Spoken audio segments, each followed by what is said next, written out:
கடந்த காலத்தில் நான் நிறையா பார்த்துட்டேன். ஒரு தொகுதியில் 1.5 லட்சம் நம்முடைய உறுப்பினர்கள், நம்ம தேர்தலில் வாக்கு வாங்கினதே 65,000 தான். ஆனால் 1.5 லட்சம் உறுப்பினர்கள். அதில் என் ஃபோன் நம்பர் கொடுத்தான்.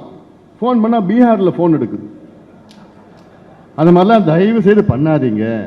எனக்கு குறைவாக இருந்தாலும் உண்மையான உறுப்பினர்கள் எனக்கு வேணும். எனக்கு அதில் எனக்கு எண்ணிக்கை, நான் தான் முதலிடம், அந்த போட்டிலாம் வேண்டாம். இதில் நான் காமிக்க வேண்டாம். யார் அதிகமாக சேர்க்கிறாங்களோ அவங்களுக்கு நான் மோதிரம் போடுவேன், செயின் போடுவேன், அதெல்லாம் போட மாட்டேன். உங்க மனசாட்சிக்கு தெரியும், உங்க மனசாட்சிக்கு தெரியும். அதனால உங்க மனசாட்சிட்டு நான் விட்டுறேன். நான் இதுல போட்டி கிடையாது.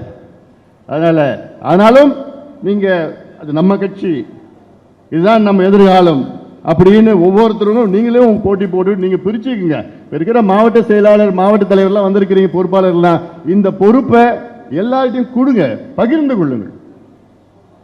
இல்ல நான் தான் எல்லாம் செய்யணும்னு ஒண்ணும் கிடையாது. எல்லாம் இதுல முன்னாள் மாவட்ட செயலாளர், முன்னாள் நிர்வாகிகள், இந்நாள் நிர்வாகி எல்லாத்துக்கும் இனி இந்த ஒன்றியத்தை பார்த்துக்கோ, நீ இந்த நகரத்தை பார்த்துக்கோ. அந்த ஒன்றியத்தில் நீ மொத்தம் 25 கிராமம் இந்த ஒன்றியத்தில் இருந்தா நீ 5 கிராமத்தை நீ பார்த்துக்கோ, இன்னொரு 5 கிராமம் இப்படி பிரிச்சு கிரிச்சு பண்ணீங்கன்னா 3 மாதத்தில் 3 வாரங்களில் இது செய்ய முடியும். அவசியமானது இது. இதுக்கு அப்புறம் இன்னும் நிறைய வேலை திட்டங்கள்லாம் இருக்கு. சாதிவாரி கணக்கெடுப்பு சம்பந்தமா அந்த வேலை திட்டங்கள்லாம் இருக்கு. அது மட்டும் இல்லை, இப்ப அடுத்தது தமிழக மக்களின் உரிமை மீட்பு பயணம் ஒன்று நான் மேற்கொள்ள இருக்கிற ஒரு நடைபயணம். இது அடுத்தது நாங்கள் சொல்ல போறோம். எப்போ என்னைக்கு எங்க எப்படி வரப்போறோம் எல்லாமே சொல்ல போறோம். அதனால அடுத்து வேலை திட்டங்கள் நம்ம செய்ய போறோம், செயல்படுத்த போறோம். அதுக்கு நீங்க தான் செய்ய போறீங்க. ஏன் நீங்கன்னு சொல்றேன்னா, நீங்க தான் கட்சி.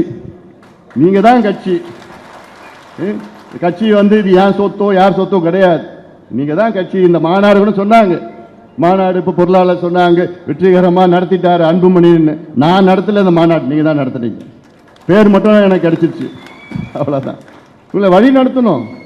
களத்தில் நீங்க தான் இருந்தீங்க, நீங்க தான் நடத்துனீங்க. இன்னும் சொல்ல போனா அந்த நிதியும் நீங்க தான் கொடுத்தீங்க, வாகனங்களும் நீங்க தான் ஏற்பாடு பண்ணீங்க, அந்த சாப்பாடும் நீங்க தான் செஞ்சு எடுத்து வந்தீங்க, அந்த மக்களும் நீங்க இளைஞர்கள் நீங்க தான் கூட்டிட்டு வந்தீங்க. நீங்க தான் உண்மையான ஹீரோ, நீங்க தான். அதனால அந்த அங்கீகாரம் நிச்சயமா எனக்கு என்னைக்குமே உங்களுக்கு நான் தருவேன். இது நம்ம ஒரு டீம் ஒர்க், நம்ம எல்லாம் ஒரே டீம். இதுல நான் நீங்க எனக்கு அடிபணிந்தவர்கள் அப்படிலாம் நான் ஒரு எள்ளளவும் என்னால நினைக்க மாட்டேன், நினைக்கவும் முடியாது. நீங்கள் என்னுடைய சக தோழர்கள். You are not my subordinate, you are my colleagues. நம்ம எல்லாம் ஒன்னா சேர்ந்து சமமா சேர்ந்து அணுகணும். அதனால அந்த நினைச்சு பாருங்க, 45 நாள் குறைவான நாள் எனக்கு கிடைச்சது மாநாடு நடத்துவதற்கு. இன்னும் அதிகமான நாள் கிடைச்சு இன்னும் நல்லா பண்ணியிருக்கலாம், பிரம்மாண்டமா இன்னும் பண்ணியிருக்கலாம். திட்டமிட்டு இந்த போக்குவரத்து நெரிசல் பண்ணியிருக்க முடியும். ஏன்னா கிட்டத்தட்ட 30 கிலோமீட்டர் நெரிசல் இருந்தது, வர முடியல. 3ல் 1 பங்கு நம்முடைய சொந்தங்கள் உள்ள வர முடியல. எப்போ 1 மணிக்கு தான் வந்தாங்க, திடலுக்கு வந்தாங்க. ராத்திரில நிறைய பேர் வர முடியல. அதனால என்ன சொன்னாங்க, நிறைய பெண்கள் பஸ்ஸில், ஐயா நாங்கள் 7 மணி நேரம் பஸ்ஸில் உட்காந்து வர முடியல, அதை பற்றி எங்களுக்கு கவலை இல்லை. ஆனால் அந்த திடலுக்கு அதுக்குள்ளே வந்திருந்தா அவங்களெல்லாம் பார்த்து தான் எங்களுக்கு சந்தோஷம் வந்திருக்கும்.